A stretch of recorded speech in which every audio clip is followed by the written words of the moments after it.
Hi friends, welcome to my channel. எல்லோரும் எப்படி இருக்கீங்க? நல்லா இருக்கீங்களா? இன்றைக்கி என்ன பார்க்க போகிறோன்னா, நாங்கள் வந்து தசராக்கு 7வது நாள் வந்து பாப்பாவுக்கு முருகரசம் போட்டு கோயிலுக்கு போனோம் குலசைக்கு. அதான் பார்க்க போகிறீங்க. நம்ம வந்து மாலை போட்டு காப்பு கட்டியிருந்தாலே இந்த 10 நாள் திருவிழாக்குள்ளே ஒரு நாள் வந்து கோயிலுக்கு போயிட்டு வரணும். நாங்கள் பாப்பாவுக்கு முருகரசம் போடுறதா வேண்டியிருந்தோம். அதான் எப்படி போடலான்னு சொல்லி பார்ப்போமா. ஃபஸ்ட்டு வந்து பாப்பாவுக்கு வந்து தலையை மட்டும் லைட்டாக கட்டிட்டேன், ஒரு சொடக்கு குத்திட்டேன், அதாவது கிளிப் குத்திட்டேன். அப்புறமா வந்து மேக்கப் போட ஆரம்பிச்சிட்டோம். இது வந்து பாப்பாவுக்கு வாங்கின முருகர் ட்ரெஸ் தான். இது எல்லாமே தனித்தனியாக வாங்கினோம் பார்த்து. அப்புறம் ட்ரெஸ்ஸு இந்த பொருள் எல்லாம் சேர்ந்து வந்து 1200 வந்துருச்சு கரெக்டாக. இப்போ வந்து பேஸ்ட் வந்து தடவை போகிறோம். பேஸ்ட்னால் இது வந்து ஒரு ஒயிட் கலரும் பியூர் ரெட்டும் கிடச்சிச்சு. அதை வந்து மிக்ஸ் பண்ணி பிங்க் கலர் எடுத்துருவோம். ஏன்னா ட்ரெஸ் வந்து பிங்க் கலர், அதனால் இந்த கீழே உள்ள ஃபேண்ட்டு மட்டும் தான். அப்புறம் மேலே போட்டிருக்கா பாருங்கள், அது வந்து பொண்ணு அவசியம் இல்லை, பையன் தான். பொண்ணு அப்படிங்கிறதுனால வந்து நான் வந்து ஒரு இன்னர் மாதிரி ஒன்று வாங்கிக்கிட்டேன், ஏன்னா அப்போ தான் நல்லாயிருக்கும் அப்படின்னு சொல்லிட்டு. அப்புறமா வந்து இந்த சலங்கை கதை என்னென்னா, சலங்கை வந்து ஜேசியோட சலங்கை. அவங்க வந்து 20 வருஷம் முன்னாடி சிவன் வேஷம் போடுவாங்க, அப்போல சலங்கை. அதை பத்திரமா வச்சுருந்தோம். வச்சுட்டு இப்போ பாப்பாவுக்கு யூஸ் பண்ணியிருக்கோம். எங்களுக்கே சந்தோஷமாக இருந்துச்சு. பரவாயில்லடா, பாப்பாவுக்கு அது யூஸ் ஆகுது அப்படின்னு சொல்லிட்டு. அப்புறமா வந்து பேஸ்ட்டு தடவிட்டு என்னென்னா அந்த பாசி எல்லாமே மாட்டிட்டு முருகருக்கு பட்டை போட்டுட்டு இப்போ வந்து மேலே வந்து கிரீடம் வச்சாச்சு.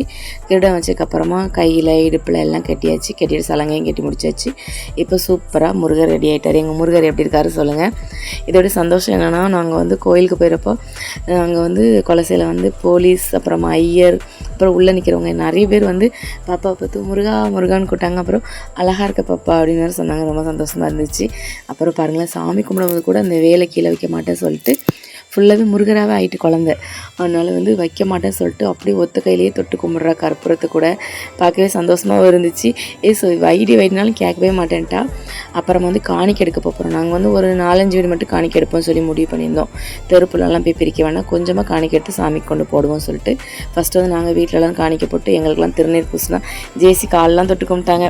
இப்போ நாங்கள் காணி எடுக்க போகிறோம்.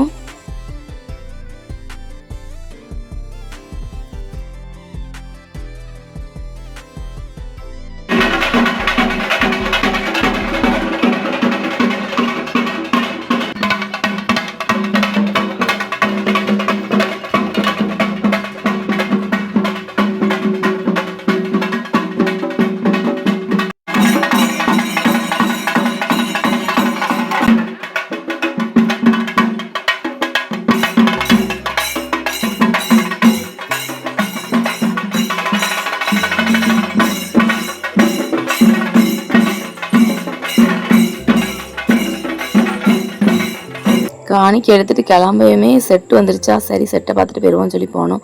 செண்டாலாம் போட்டு அடித்து செட்டு வந்துச்சு. அது பார்த்துட்டு நின்னோமா, அப்புறமா சரின்னு சொல்லிட்டு கோயில் கிளம்பியாச்சு.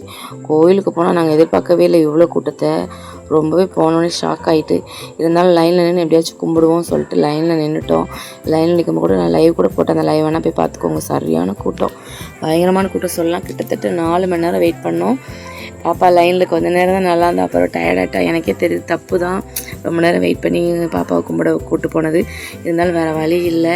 சரி, இந்த வேஷத்தோடு போய் அம்மாவை பார்த்துட்டு வந்துடுவோம்னு சொல்லி ஒரு இதில் தான் போனது. ஜேசிக்குமே இதெல்லாம் பிடிக்காது, இந்த மாதிரி லைனில் நின்று காற்று நின்றுலாம் போய் கும்பிட்றதுக்கு விரும்பவே மாட்டாங்க. இருந்தாலும் ஒரு நாள் என்னையே தான் ரொம்ப கோச்சிக்கிட்டாங்க எல்லாருமே, எதுக்கு இவ்வளோ நேரம் இருந்து வச்சு பார்க்கன்னு சொல்லிட்டு. வேறு வழி இல்லை, சாமி அப்படியே நல்லபடியாக கும்பிட்டுட்டு வந்துட்டோம்.